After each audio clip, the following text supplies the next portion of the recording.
Morning, guys. Just here cleaning up around the house, having some time of reflection because my family's been going through some interesting times.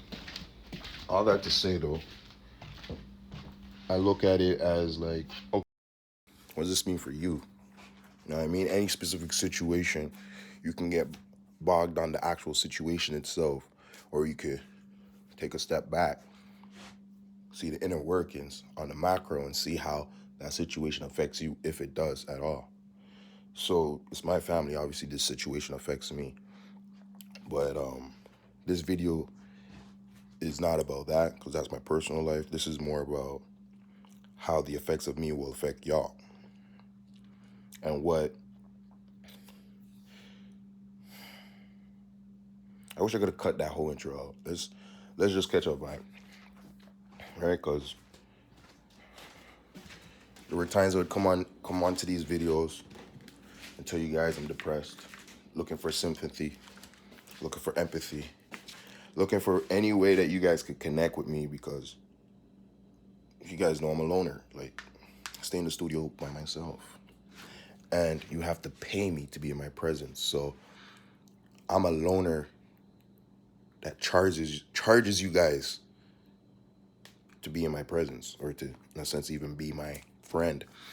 I'll say that because this industry has saturated itself, or has saturated my brain with experiences to have me believe that industry people are my friends just because they speak and talk nice to me, and such and such. But we know that's not the case.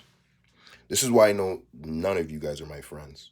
Because on my artist page, for the last how long, and even for the last few years, for the last how long, I've been making it very clear that as a black man in Canada, I invented TrapSoul. Very straightforward. I am the inventor, the pioneer, the inventor of TrapSoul, aka the Toronto sound. There is no producer who can say, yo, I was there in the trenches when this sound was evolving over the last 10 years and pushed the production scene of Toronto here. None of them can say that. Rich Kid can't say that. He's my big bro. Why Not can't say that. He's my big bro. And those are the only two other guys, except for maybe Daniel Worthy, won't say that. Those are probably the only three guys who were in the trenches during these years to say, yo, give me the clout for TrapSoul. But they're not out here saying, give me the clout for TrapSoul. I am. I'm literally out here saying, yo, no humility ting. The white establishment loves to take our inventions, loves to run with our inspiration, and create all kinds of situations without giving credit to the originator. I got all depressed, got all angry, got all blah, blah, blah, blah. But I stopped doing that. I just sat back and I let the information be there. And I said, go follow my artist page. I just wanted to see who would actually respond to the information, right? Like, who's just like following it because they think like, yo, let's follow it because G said, or who's actually following it because they actually seen the story and they understand. I'm literally the greatest story, unheard story in music history. I'm literally the greatest unheard story in music history. And when my ting touch road, every person who was late to the bandwagon, there's not even going to be room for you because my message is international. So there's going to be pure international fans. All that to say, because I started this whole video off of the energy of things in my family and how it affects me and how it'll eventually affect you guys. And I focused on the fact that I'm an artist. But realistically, how it affects you guys is not me being an artist. That's the end result of all my labor. Is the fact that I'm a client. Or sorry, the fact that you guys are clients. Or a lot of you guys are aspiring clients. To be frank, a lot of you guys aren't even ready to properly patronize me. But all that to say, rates have gone up, right? Like, you're not just sitting with GMF. You're sitting with the creator of TrapSoul. Rates have gone up. You're not just sitting with an engineer who's going to get you recording clean sound. You're sitting with someone who's artists developing you even in that hour, 2 hour, 3 hour minimum session. 3 hour minimum session. So my rates have gone up. I'm not just someone who's gonna help you uh, mix your track. I'm gonna develop a sound for you that's unique for your brand that you could show and showcase the world. And because of the natural racist, systematic racist nature and culture of everyone here, including myself, you're not gonna want to give me credit for all the sauce I put on you. You're gonna go and bitches. I don't know why I would. That was a horrible censorship. Whatever. You're gonna go and fuck bitches off of my strength, off of my sauce. And I'm a loner, so I don't care. I'm chilling alone. But you guys are gonna go and do all these great things off my energy. You're gonna go and have conversations, sending songs to brethrens and yo and having conversations, sending songs to ladies. And you only pay for a 3 hour session and got a nice rough mix that sounds like a proper mix. That's what I give. So my rate's already gone up. Rate's already been up. Folks who used to work with me 2 years, I bet you try to come back, you would already see my rates were going up. I'm saying it's going up again. Again and again. Reason being, I am clout. I am this city's clout. I've been thinking about for a long time. I'm like, I don't understand how these blogs think they're something and all they're doing is putting SEO on their posts. Right? In the beginning, what were all the blogs doing? Reposting each other. So they were creating a natural algorithm that their value is succinct to each other. And that's great and all. A lot of those blog guys know me personally. I've just been waiting for the past few years, When are these blogs going to represent the real sound of the city?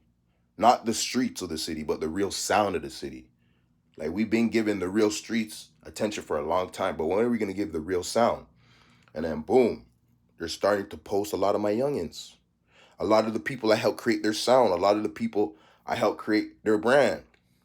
And they're going to continue to do so because we were the original generation of Toronto Mans, the original generation of hustling music in the city, on the internet. We were the first. We're the original.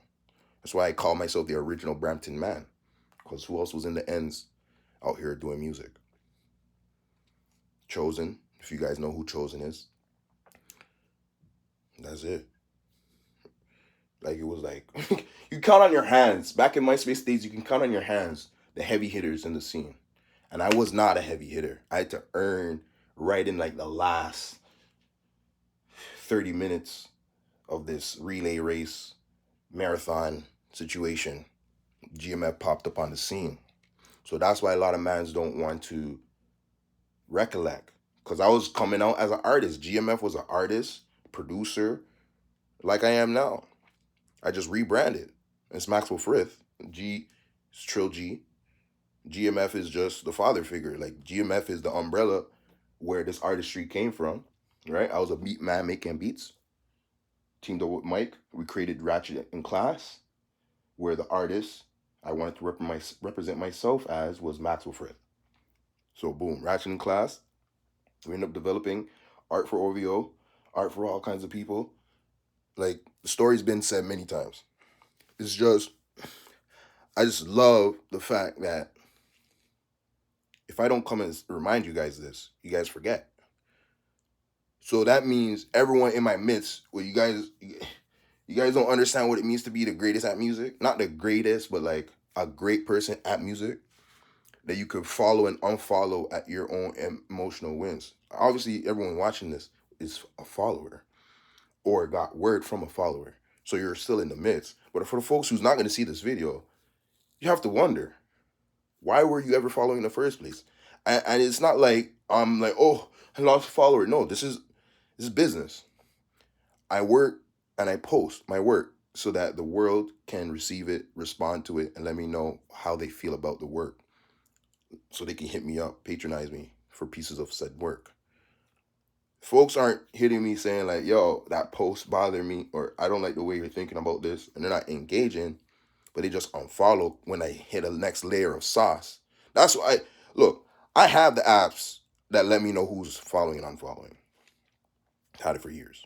Right? So um when you unfollow me because I catch a drip, I catch some drip, I hit a next lick, my career grows, it shows you were not really here to support. It's crazy. It shows that in your heart, you were just here for you. And you think now I'm a bit too busy. Oh, I'm now gonna become Hollywood. I've had more Hollywood moments happen to me during my younger career. And I've never gone Hollywood. I've still been Trill G. So when you unfollow me, when you didn't get what you want, or when you see I'm busy, or see I'm doing other things, so you think I will never get back to your work, it shows you were only self-centered in the first place. And then it's really showing me that all you niggas here are self-centered. All you niggas here is for yourselves. None of you guys are here to help me. None of you guys are here like, yo, I'm here, I want to see where G's lacking so I can go join his team and fill that gap. None of you niggas are here for that. All you niggas are here to see what sauce you can pull from me. I provide services, yeah, but you niggas are not rich. Or you would have already hit me the day one you messaged and figured out rates, packages, and then be patronizing me. You're here following me, seeing whatever free drip sauce you can pull off the G. And it's great, it's fine. I've been inspiring this whole city for 17 plus years, almost 2 decades. I don't mean, come on. The internet has record of it all. Has record of it all. When we get to the age of quantum computing, and someone creates a computer to say a programming language or a computer system or whatever algorithm to study the music of the internet, study the history of music of the internet, and we have some quantum computers sitting there figuring out all the first new releases on MySpace, which one went viral, which one were using bots, which one were doing this, which one were doing that, which account followed that account and after played a song and uploaded a song 2 weeks later in a similar fashion, which account was following which regions were listening to what regions. Was Brampton really listening to Soldier Boy the most out of all of GTA? Like, those are questions I want to know. I want to know, like, which region in Canada was pumping Yin Yang Twins, Lil Jon, Soldier Boy. I want to know which region in Canada was pumping that music the most on the internet. And we won't be able to figure that information out until we have quantum computing just booming in every house. So the truth's going to come out there eventually, the technical truth, right? And I won't have to make these videos anymore because of the perspective of me believing that the system don't want to give me my flowers just because my skin's dark, which is, something very depressing to think of. To think, damn, if I do what the Jamaicans are doing, which is bleaching their skin so that I look light skin, look red skin, look white, I will have larger success and the exact same exploits, exact same actions and things I'm doing will get better results. But that's the reality, right? The reality is either the conservatives are going to say, well, you're being a victim, and still pitching, right? They're still pitching a titling to this mentality instead of actually saying, well, let's look at the situation, your exact situation, and see if you're being honest or not. They just want to cast a net and say, you're being a victim. Victim mentality. Whether I'm being honest or not, maybe I'm lying, maybe it's BS and I'm just being a victim and not taking a look at life correctly. But maybe, on the other hand, I'm being truthful. And I've worked my ass off. I've worked like a slave in the fields. And I wake up the day of harvest. Percentage of harvest has been damaged by tornadoes and things that have, destroyed and decimated my crop fields. But I'm a victim. Well, in that moment, yes, I am a victim. I'm a victim of the universe setting things up in that way.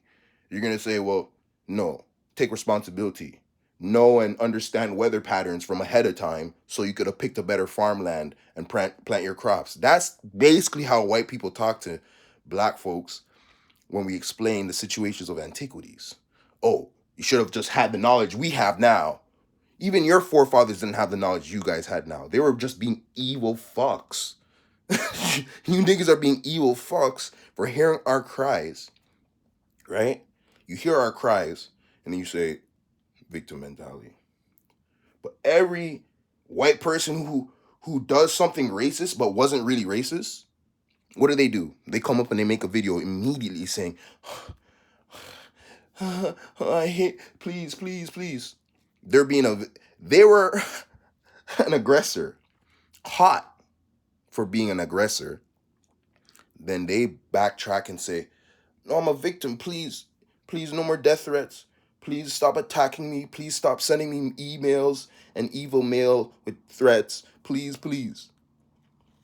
But me coming online and saying my entire life is full of, yo, please, please, please, please, please, please.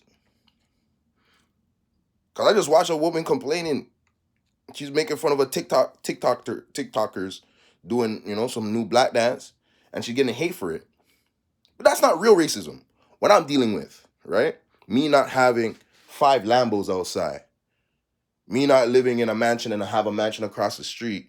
When Drake is on my sound with the biggest mansion and with private planes. I'm not even talking about Drake, bro. I'm talking about the entire music industry is built that music creators are halted and lifted. And Canada was supposed to be a place where art is truly valued for its art.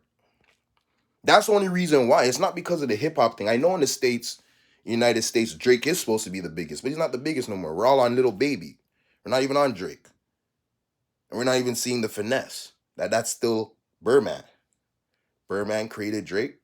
From Wayne, Birdman been running the game. Making it look like other things are happening. We think Drake's running the game because what? All the Canadian artists that are bopping right now are street artists. So that shows us that 808s and Heartbreak that changed the game, which was T-Pain and Kanye's influence, creating that moment in time. And Drake switched up his mixtape. And I hate when I mention Drake because that means I'm gonna go and speak on Drake for like 10 minutes. But this is not an energy like in the past, like where I'm like hating. I'm just explaining, man. It's crazy, bro. The man created a very thick sound, like a sound that has depth. You know what I'm saying? Like there's some shallow moments, but there's a lot of depth. But then you look at the street life, or like the street music coming out of the city, and all these acts that he was co-signing, the Mojis and the Robin Banks and all these guys.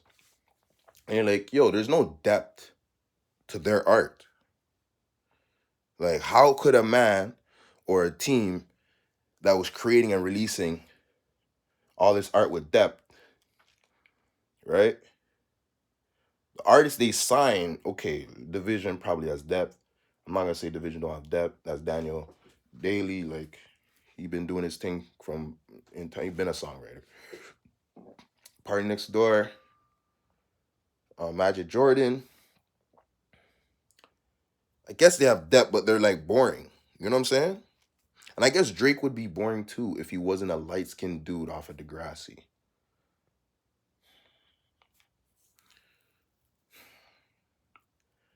This tangent is horrible because at this point, I've lost my main point. I haven't lost it, but it's like I can't get back to it. I can't just say something quick and be like, well, that holds it together. But the point still remains, right? That I come online, share content in video form that better explains the situation that I'm dealing with. Because the internet is such a smorgasbord of experiences, there's no way the narrative of my life is just showing itself to you guys. That when I post and something doesn't go as big as it's supposed to, that you guys understand why it didn't. Right? But there's a whole $1 trillion industry that studies that. So like me coming up here and sharing these things like, yo, my post, or I'm not the number one rapper, I'm not the this or that happened, or I'm not the biggest producer, I don't have $1 million in my pocket tomorrow because of this, that, and the other. There's actual agencies, marketing agencies that study this and say, oh, you lack this because of that. You lack this because of that. I have the ability to do that for brands. I sit down and I consult with brands. So when I come on here and I share these informations, it's not like me making things up. That's really what it is. It's not even entertainment. It's entertaining. Like when I make these videos, they're entertaining, but it's not even entertainment. It's facts. I'm just here to show and share facts.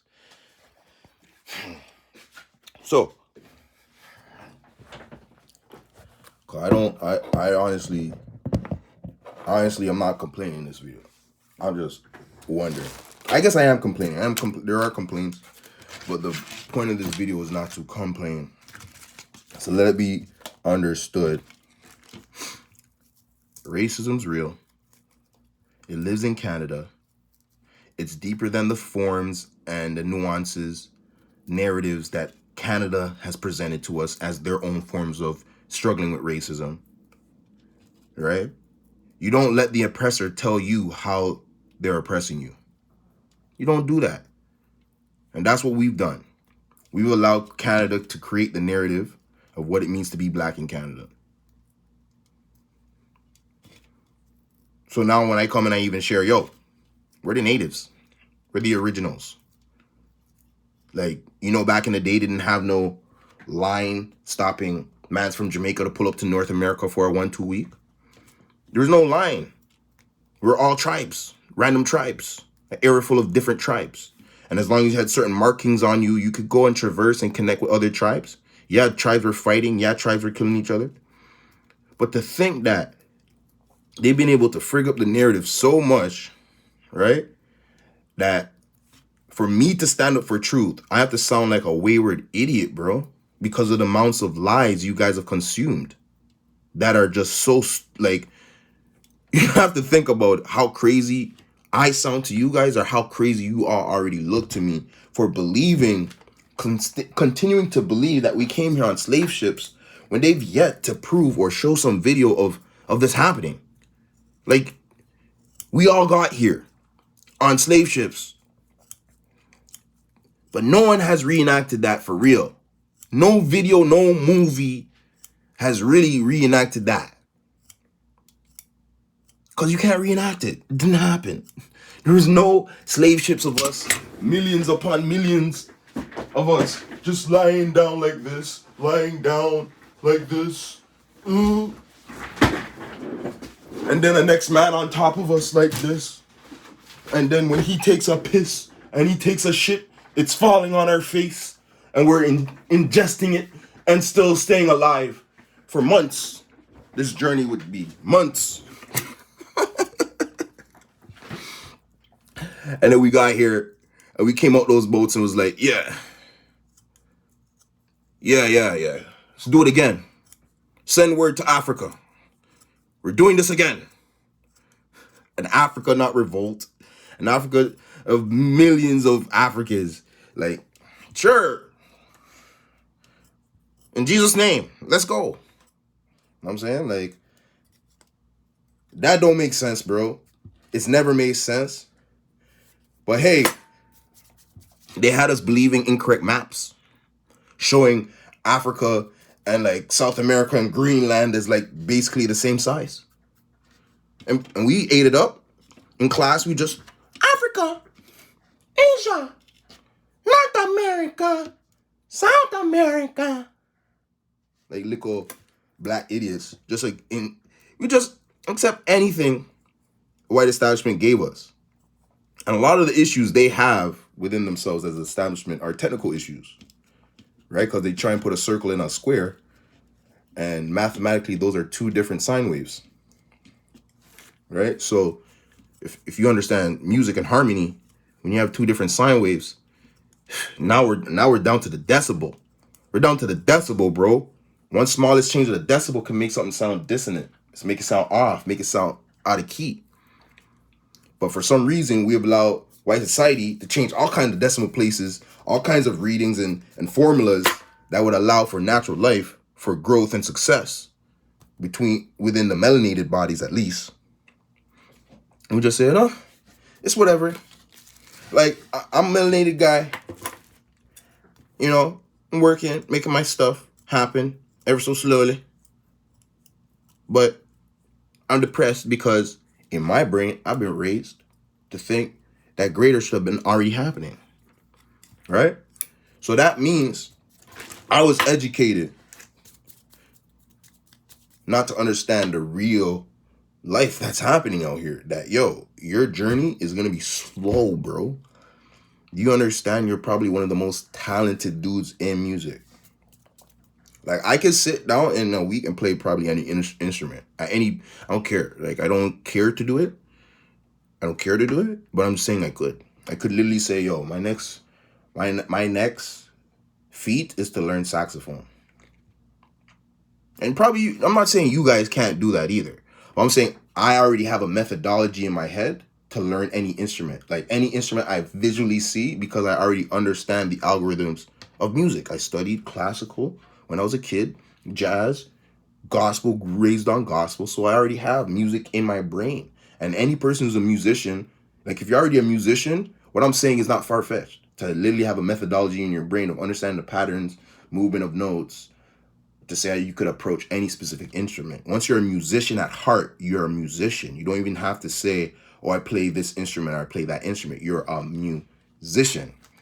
So that term has lost its value, right? Because hip hop rarely uses music, to be honest. Aside from the producers rapping, they're not even trying to be musical. They're allowing they're freestyling tones out of their voice most of the time. Not to say that they don't have an idea of the melody in their head, but it's like they're not really trying to be exact with tone. It's the auto tune or pitch correction or whatever I'm doing as the engineer, and the engineer is doing it, that's actually painting the art together. So for years, the engineer has been the artist. And we're still giving the clout to the artist. But hey, that's why 40 is as big as he is, because he's the engineer creating Drake's sound. But, you know, Gadget is really the prime ear to give him that soul in terms of engineering. So big up Gadget, because no one rarely ever mentions Gadget. Other mans too. There's other mans who've been a part of creating the OVO sound who is not the white 40. But, you know, as soon as we see a white person doing something essentially seen as black culture, we lose our shit. We lose all thought process. We lose all brain functionality. We're closer to want to say 40 created TrapSoul. There's more mans right now probably who's going to say, yo, who created TrapSoul, GMF or 40? They're going to say 40, bro. I don't care. They're going to, like, every person's going to sit there and be like, that white guy invented TrapSoul, invented the sound that Party Next Door is on, invented the sound that Bryson Tiller's on, invented the sound of, they're going to give it to that guy. Because in their brain, white people be like, well, he's older than them. He was working with Drake. He's a part of it. He's a producer too. And he's an engineer, one of the greatest engineers. If anyone invaded it, it was him. Not a offshoot guy only produced for like Freddie Gibbs, Ludacris. Not Ludacris's biggest single. Ludacris' comeback single. Did he even come back? So like, well, how strong is his sound? But if you study, right? If you understand music, if you're a musician, right? If you're not just a music theorist and a music fan, a musician, because the greatest lovers of music, of any art, try it. They try to create it themselves. If you love the art so much, you're going to try and create it. So there's people who say, oh, I love music so much. They've never tried to create it, or they've never been studious at being correct at trying to make it. They make it, they try and make it, they listen back to what they made. They're like, yeah, I hate my stuff. I love music, but I hate my attempt at music, but still feel they can understand what is happening. Majority of musicians don't have the confidence I have, because they're focused on the tangible aspect of playing music. Producers are in the studio every day trying to make the next sickest beat. Bass players are studying the new riff. Flute players are figuring out the new riff or trill. You know what I'm saying? Guitarists are figuring out chord progressions and strumming patterns. Keyboardists are figuring out how to bend from one progression to another in the newest form. If they invert the chord or invert this or invert that, that's what they're doing every day, whether they know it or not, whether they have the technical background to say, I'm doing this, I'm doing that. But they're there funking around in this 12-note system. I'm not even going to get a keyboard. In this 12-note system where there's all kinds of rules, right, to create moments in the brain for the human being. Because It's signal. It's just, you're sending signals. So your brain's already dealing with signals all day. So when you come across musical art, it's a great time for your brain to go through an experience. A start and an end. The song is only so long. So for me to come first, right, and say like, yo, I invented a subgenre of my culture. It's not far-fetched. It's not even far-fetched. But it's because folks in their brain are like, then why aren't you bigger than 40? Right? It's not even like, then why aren't you bigger than Drake and Party Next Door? It's why aren't you bigger than 40? That's really what it is.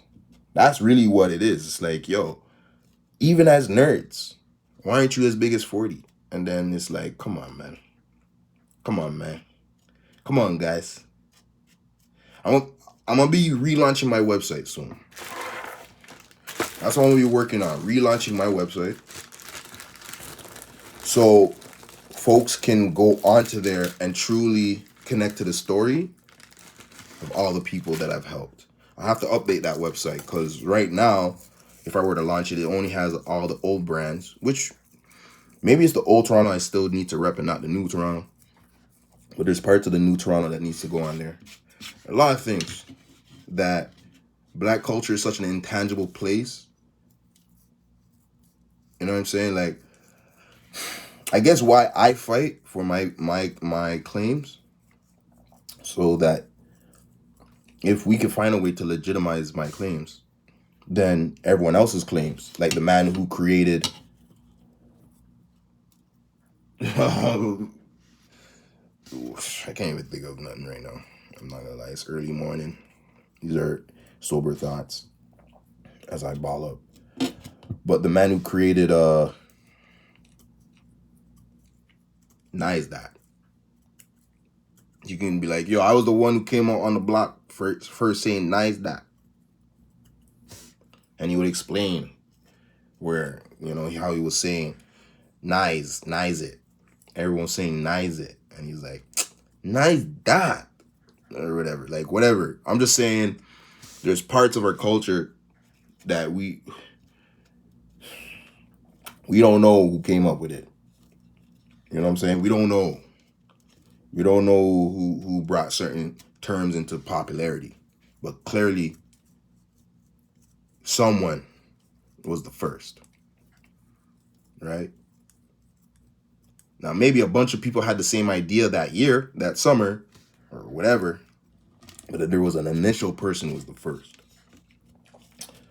And that's a conversation I want to have with this whole new genre of music.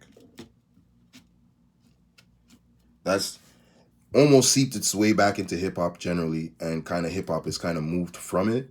It's not, you know, not to say that TrapSoul doesn't have its value anymore, but it's been out and around for a long time. And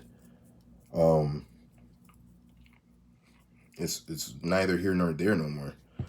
Like Teddy Riley will always get the praise for creating and being a pioneer, if not creating, but being a pioneer in New Jack Swing.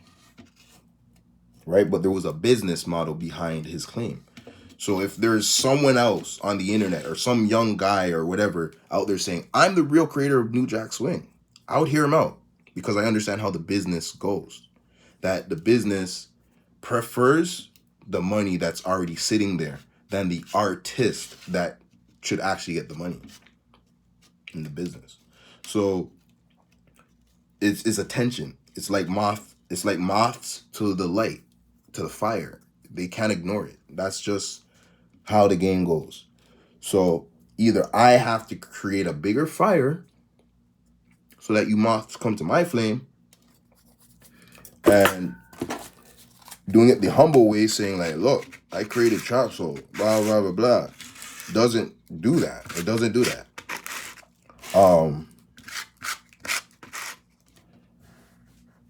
When I used to come on here and complain and say, yo, the city, this nigga stole my sound.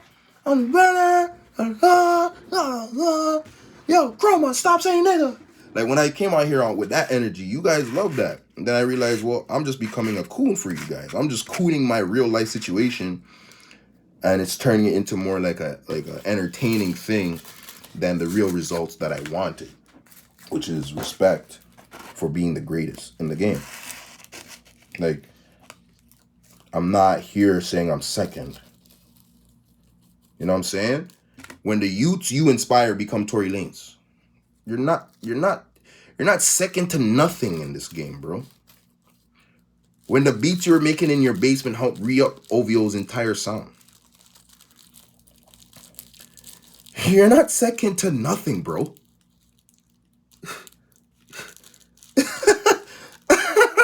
You guys are waiting for me to have tangible, real things to prove how great I am in music. That's why my prices are going up. I prefer you niggas just see my prices and no one patronize me anymore. Everyone say, I can't afford G no more. I prefer you niggas say that. I honestly prefer you niggas say that than have people sit with me. I bless them. I help their career. And they're not ready to be soldiers for the cause for life. Because they're only here for themselves. They're not here for the movement, for the mission. And understanding that black folks, our art has been taken advantage of for too long. I'm a black man and I'm not here to allow my art to be taken advantage of no more. And then it still gets taken advantage of in other forms. Like, you know, if not my artistry, then my engineering and production and everything. Like, you're going to yield some way because you want fruit. You got to eat. So the game, like I said, preferences the money that's already there than the artist that deserves the credit. So, you know, I think that's why now things are going to change for me, because I kind of position myself to be screwed over one more time by an agency that will not allow anyone else to screw me over. So I'm not saying they're screwing me over, but if anyone's going to screw me over, it'll be them. They're the only ones who can screw me over now, in a sense. Like, no one else can screw me over, because they would be screwing them over. And these guys do not like to be screwed over. So, you know, aligning myself with them was great, because I can get to the bopping. But anyways, this video has to post, because there's a lot of truths in it that are uncomfortable for me to share anymore. Like, I don't care about talking about my past like that anymore. But like, we're just about to come out of this lockdown. I'm going to be like refreshing my whole approach to a lot of things. But like, I know already my price is going up. And for the folks who care in depthly about, like, why is he doing things? Why does he, like, why? That's why I made this video. A lot of things are happening in my life, and like, it's not a thing to come on here and cry. These bees are gonna die today. I have a whole set of bees that love come in and out of right here. They just love, look at them. They just love to live above my door. But they're gonna die today. I'm gonna get some time. I'm gonna go spray that. I was allowing it because, you know, bees mean money. But no, you guys are gonna die now. You guys are dying. But yeah, guys. If you guys enjoy this clip, I think I explained everything. And I did say I was gonna post more videos, so there you guys go. Peace.